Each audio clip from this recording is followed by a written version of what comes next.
In the last lecture we have seen electric potential due to a point charge. Now let us see electric potential due to an electric dipole. For this, let us consider an electric dipole consisting of two charges plus q and minus q separated by a distance 2l. Suppose point O center है dipole का. So the distance of this point O from the charge plus q will be L, and from charge minus q this distance will be L. Suppose point O से R distance पर कोई point है C, जहाँ पर हमें potential मालूम करना है. सपोज पॉइंट C का डिस्टेंस चार्ज प्लस Q से R1 है. पॉइंट C का डिस्टेंस चार्ज माइनस Q से सपोज R2 है. डायपोल के सेंटर से पॉइंट C का डिस्टेंस R है. चार्ज प्लस Q से R1, चार्ज माइनस Q से पॉइंट C का distance R2. We will determine potential at point C due to plus Q charge. Suppose plus Q charge की वजह से potential point C पर V1 है. This potential will be, potential का formula क्या है? Charge upon 4πε0 into R. Potential का formula है 1/4πε0 charge upon its distance. Charge is plus Q, distance है प्लस Q चार्ज का पॉइंट C से R1. तो पॉइंट C पर चार्ज प्लस Q की वजह से पोटेंशियल V1 की वैल्यू हो जाएगी 1/4πε0 plus Q upon R1. Charge minus Q की वजह से इसी पॉइंट पर पोटेंशियल V2 कितना होगा? It will be 1/4πε0. चार्ज है माइनस Q, निगेटिव चार्ज है, upon its distance from point C is R. So the potential due to dipole, दोनों इंडिविजुअल चार्जेस की वजह से पोटेंशियल्स की वैल्यूज़ हम लिख चुके हैं. तो डायपोल की वजह से, यानी दोनों चार्जेस की वजह से पोटेंशियल पॉइंट C पर by superposition principle V1 plus V2 के बराबर. V1 और V2 की वैल्यूज़ पुट कर लेते हैं.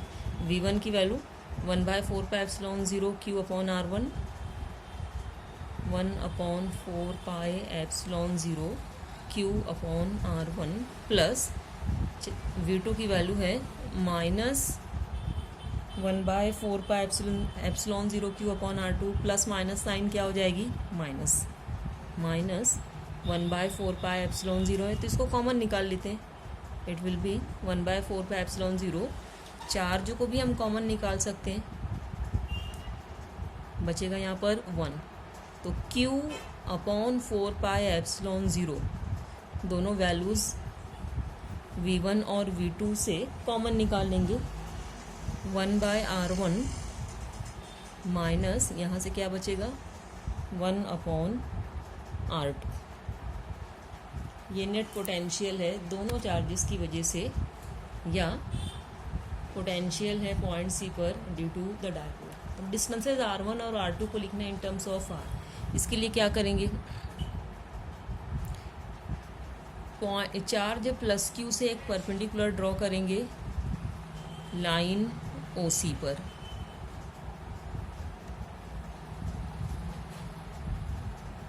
इसी तरीके से लाइन OC को आगे की तरफ प्रोड्यूस करेंगे और इस लाइन पर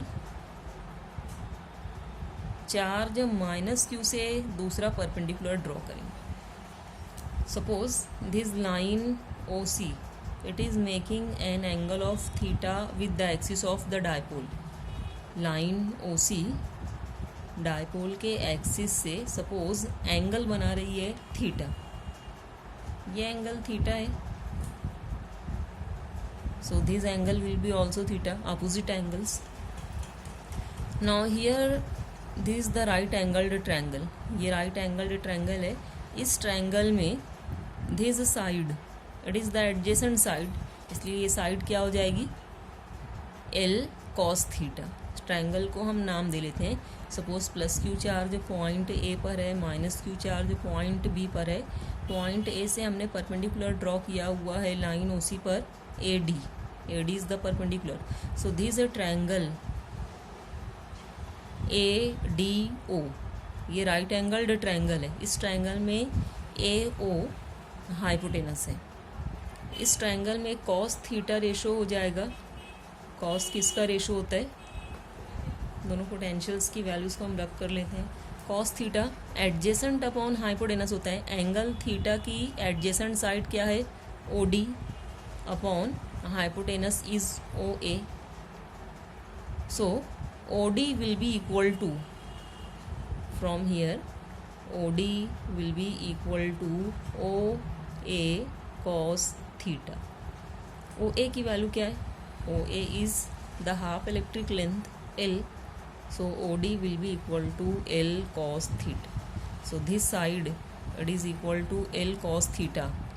इसी तरीके से इस राइट एंगल्ड ट्रायंगल में भी ये वैल्यू क्या हो जाएगी? Equal to L cos theta. Triangle की ये साइड है equal to L cos theta. इसी तरीके से इस राइट एंगल्ड ट्रायंगल में this side is equal to L cos theta. ये दोनों साइड्स इक्वल हैं, both are equal to L cos theta. अब R1 और R2 को हम R के फॉर्म में लिख सकते हैं. हमने ये परपेंडिकुलर ड्रॉ किया हुआ है, यानी R1 और R ये दोनों इक्वल हो जाएंगे. R1 की वैल्यू क्या हो जाएगी? It will be equal to R minus L cos theta. So R1 by geometry R1 will be equal to R minus L cos theta. R2 की वैल्यू क्या हो जाएगी? ये ट्रायंगल की ये दोनों साइड्स इक्वल हैं. इन दिस ट्रायंगल ये दोनों साइड्स इक्वल हैं, यानी R2 की वैल्यू क्या हो जाएगी? R plus L cos theta. R2 it will be equal to R plus L cos theta. Substituting the values of R1 and R2, potential की equation हो जाएगी Q upon 4 pi epsilon 0 into 1 upon R1 की value हमें मिली थी R minus L cos theta minus 1 upon R2 की value मिली थी R plus L cos theta. Equation को सिंप्लीफाई करेंगे, पोटेंशियल की वैल्यू हो जाएगी Q upon 4 pi epsilon 0.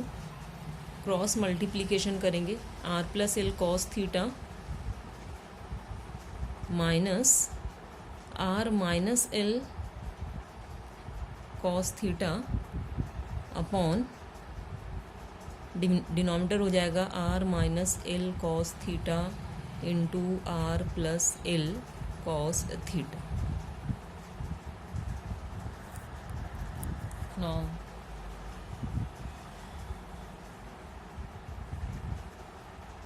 Here multiplying this bracket by the minus sign, equation क्या हो जाएगी? R plus L cos theta minus R, minus minus हो जाएगा plus, minus R plus L cos theta. So this plus R minus R will be cancelled and the value of electric potential will be Q upon 4 pi epsilon 0 into bracket L cos theta plus L cos theta, it will be 2 times L cos theta upon R minus L cos theta into R plus L cos theta using A minus B, A plus B. Perfect expansion है किसका? A square minus B square का. तो R को treat करेंगे as A, L cos theta को treat करेंगे as B. तो A minus B A plus B जो कि A square minus B square के बराबर होता है, उसके मुताबिक R minus L cos theta R plus L cos theta, इसकी वैल्यू हो जाएगी R square minus L square cos square theta. A minus B A plus B किसके बराबर होता है? A square minus B square. Now in the numerator charge into the distance of separation, that is called electric dipole moment, जिसको denote किया जाता है किससे, symbol P से। तो Q into 2L is denoted by P which is the electric dipole moment into cos theta upon R square minus L square cos square theta. अब distance L R के मुकाबले में बहुत स्मॉल है, जो half electric length है L, this is very small as compared to the distance of point C from the dipole। Dipole के centre से पॉइंट C का जो डिस्टेंस है उसके मुकाबले में L की वैल्यू बहुत कम है, इसलिए L स्क्वायर और भी कम हो जाएगा, यानी L square cos square theta इसको हम नेग्लेक्ट कर सकेंगे in comparison with R square.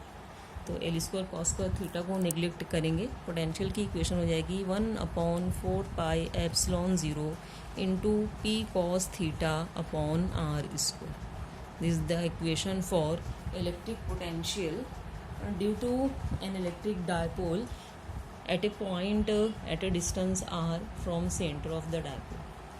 अगर पॉइंट C डायपोल के एक्सिस पर होगा, पहला केस क्या है, अगर पॉइंट C अभी हमने देखा था it was at a distance R from centre O of the dipole, अगर ये पॉइंट C डायपोल के एक्सिस पर होगा तो एंगल कितना होगा, angle theta, it will be equal to 0। अगर ये चार्ज प्लस Q की तरफ है तो एंगल 0 होगा, चार्ज माइनस Q की तरफ है एक्सिस पर तो एंगल हो जाएगा 180 degree. So if the point C is on the axis of the dipole then angle theta will be 0 and cos 0 की वैल्यू क्या होती है, +1। so the electric potential at an axial point on the axis of the dipole will be 1/4 pi epsilon 0 P into cos 0 which is +1 upon R square। अगर point C dipole के equator पर होगा, this is the equator of the dipole, अगर dipole के equator पर होगा point C तो ये एंगल थीटा कितना हो जाएगा, 90 डिग्री होगा, और cos 90 की वैल्यू कितनी होती है, 0।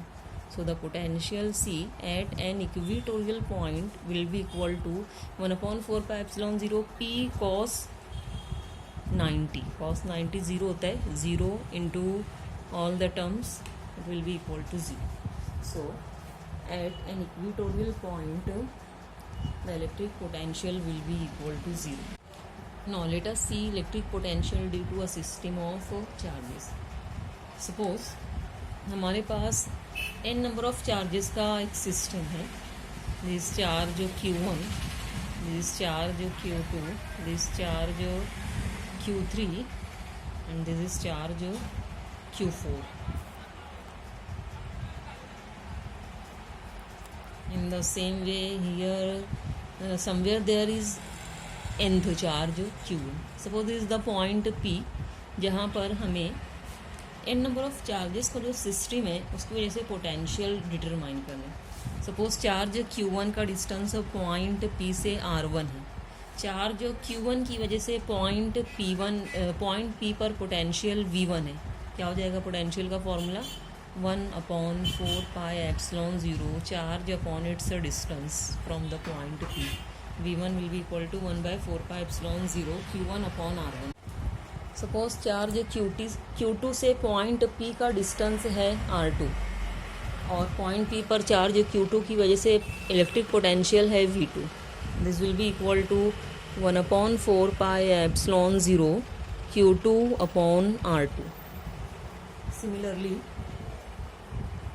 the potential V3 at point P due to the charge Q3 which is at a distance R3 from point P will be 1/4 pi epsilon 0 Q3 upon R3।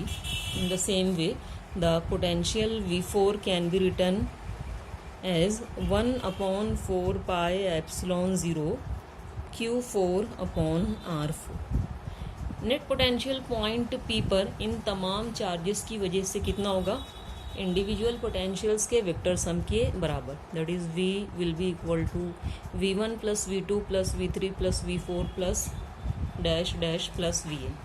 और V will be equal to V1 की value 1/4πε0 Q1 upon R1, V2 की value 1/4πε0 Q2 upon R2, V3 is 1/4πε0 Q3 upon R3, V4 is 1/4πε0 Q4 upon R4. So 1/4πε0 is the common term in all the equations for potentials. तो 1/4πε0 को हम common निकाल लेंगे.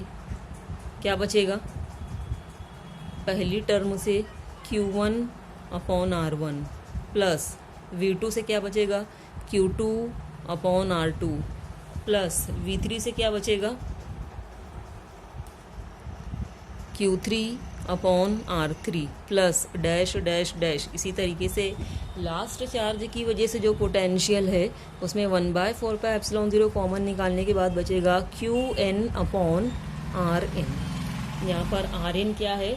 Distance है charge Qn का from point. So we can write this equation as 1/4πε0 into summation of Qi upon Ri, where I runs from 1 to n. So this is the equation for the electric potential due to a system of n number of charges.